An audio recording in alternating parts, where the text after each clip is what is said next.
Tosh, let's take the conversation to. I'm still going to sort of niggle you about this idea of getting films made. If you hadn't got the funding, if it hadn't been a workshop production, how long will it take for an all Kenyan, homegrown investor base coming from here? What do we need in order to make our own movies? Because this is sort of like film aid. If you Yeah, don't yeah, film aid, how yeah. long will we live through film aid? The problem is that film in Kenya or in Africa per se is not really understood as an investment. Hmm. Uh, the people who have the money do not see film as an investment. And also the fact that we have not really been making high quality films that have proper storyline and proper acting. They've not been really made. There are not many of them.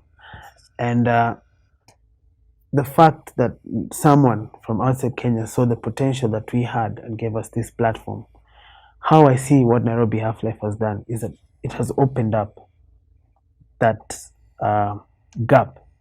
It has really shown people that we can really make good films, that they can go pay and enjoy for 1.5 hours or 2 hours and really come out having experienced a film that is made by their own people and made locally. But Tosh, are you negating all the efforts of all those who came before? No, Are you no, no, being so no. brash, as arrogant to say it took me, Tosh Gitonga, to make the film, and everybody who came before me couldn't do it? And No, your auntie Jerry Carago, the Judy Kibinges of this world, they were failures until you came along. Is that true? no, no, no, no, no. They were not. What I'm trying to say is that the culture was not there, Right. you know. And one of the other things that has really helped me is social media. I come at a time when social media is rife and information is moving so fast around people. And Twitter, Facebook has really helped Nairobi Half Life.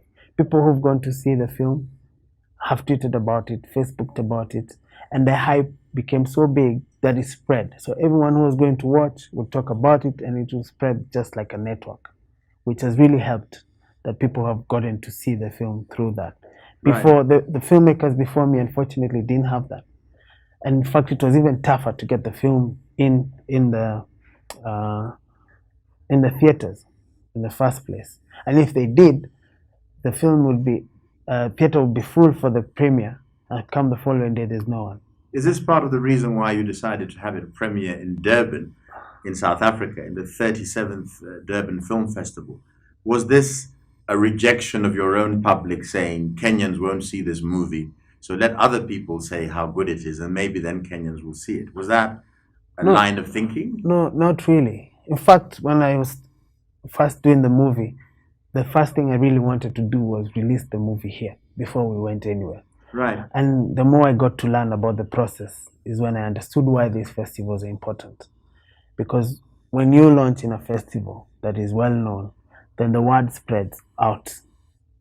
And by the time you bring it home, there's already word that it won an award in Durban. So there's that interest, you know, more people. But would you have had faith in the Kenyan public to have had the same success? Would you? This is a hypothetical question.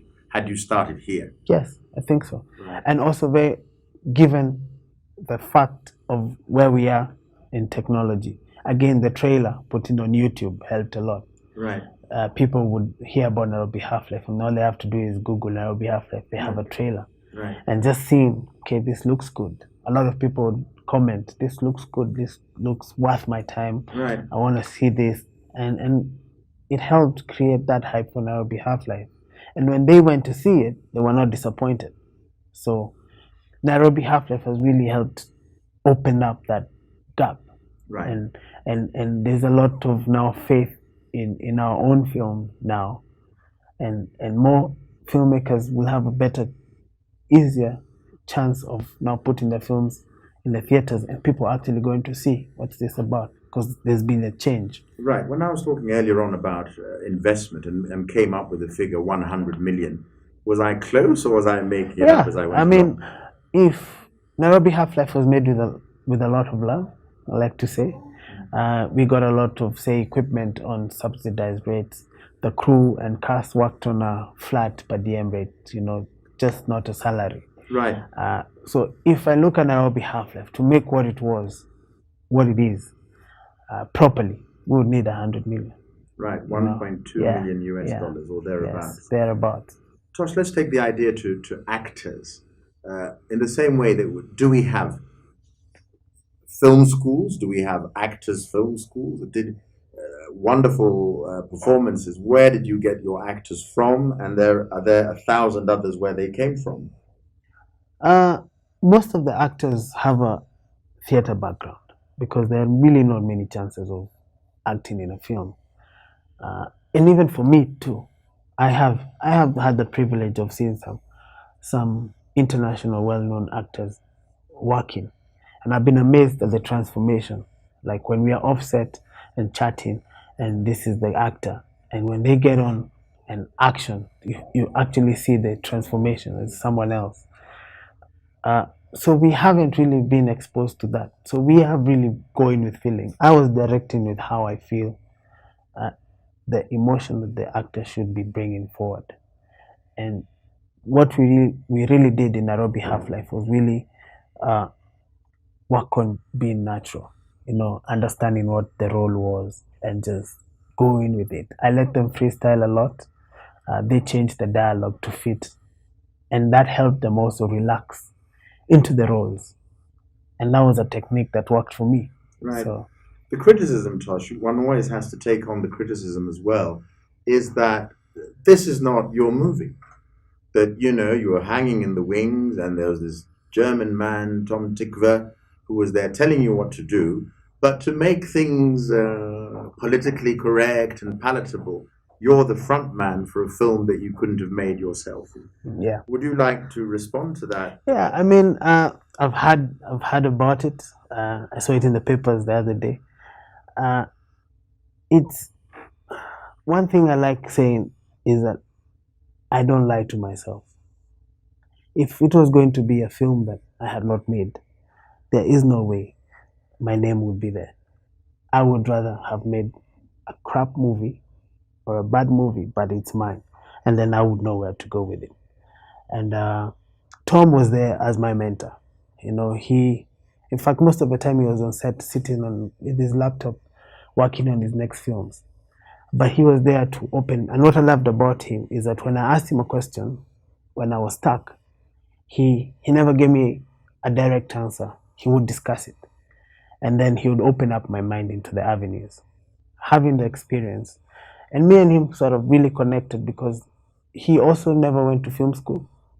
He started out as a projectionist in a film in a theater, and he just loved film, and he has learned along the way, working with feeling and working with who he is. So he's a major influence on you, you'd say? Yeah, yeah. Any other, again, would we say, do your influences come from a purely Occidental background? Do you name Tom Tickver? Do you name the Hollywood people?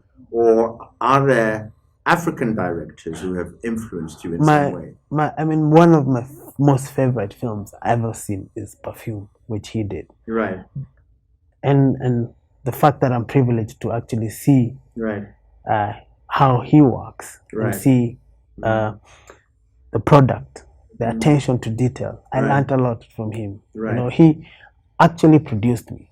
Right. We had a short time to work on the film, and as I was going with the flow, he taught me a lot of things. Like to make sure that you have the most the details up to the minute, even if it's a shot for 1 second. Right. You know where you're going to do it, how you're going to do it.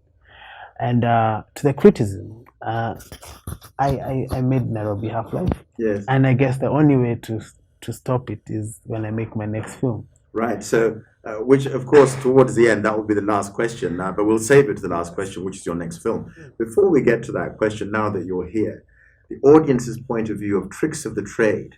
Now, there's a scene where you have a police cell and you have Moas, your lead actor, and he's being bullied into shoveling, let's use the word excrement in this context.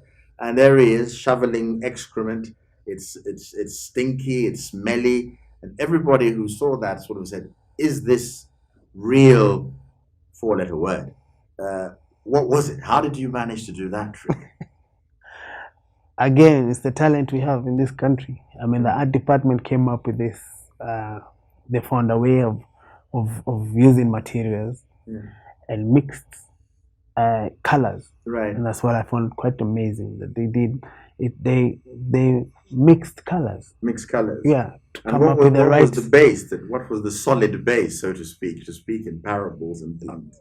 Styrofoam. Styrofoam. Yes, we use styrofoam. Styrofoam being what? You know, the white stuff you find in your TV, right? That protects your TV when you buy a that new sort of TV. covers the microphone and everything. Yeah. So they shaped that into. Right. Yeah. Okay. And then you had a guy who was killed, and there's a sort of stake that goes through his heart. Now, could you describe that? What happens there? Again, you stick two places. Yeah. Actually, you just need one, the sharp one, and then on the other end you flatten it out. Right. And you stick it to his chest. Right. And then you have a pipe. Yeah. With which goes from under here. Yeah. And down his clothes to a pump. That's what similar to the thing that drips in the hospital. Bed. So that's how the blood comes. And you have to press it in a way so that the heart is like kicking the blood out. So it's real. Right. One last question. Yes. What is the next project?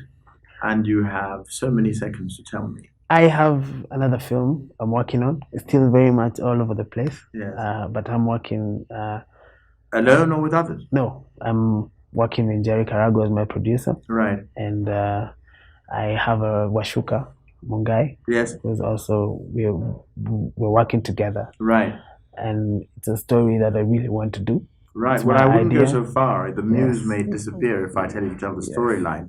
So it just remains for me to thank you very much, and may you go on to win, let's say, 100 more awards. Will that do you? I just want the industry to be vibrant. That's all. Thank you very much. Thank you so much.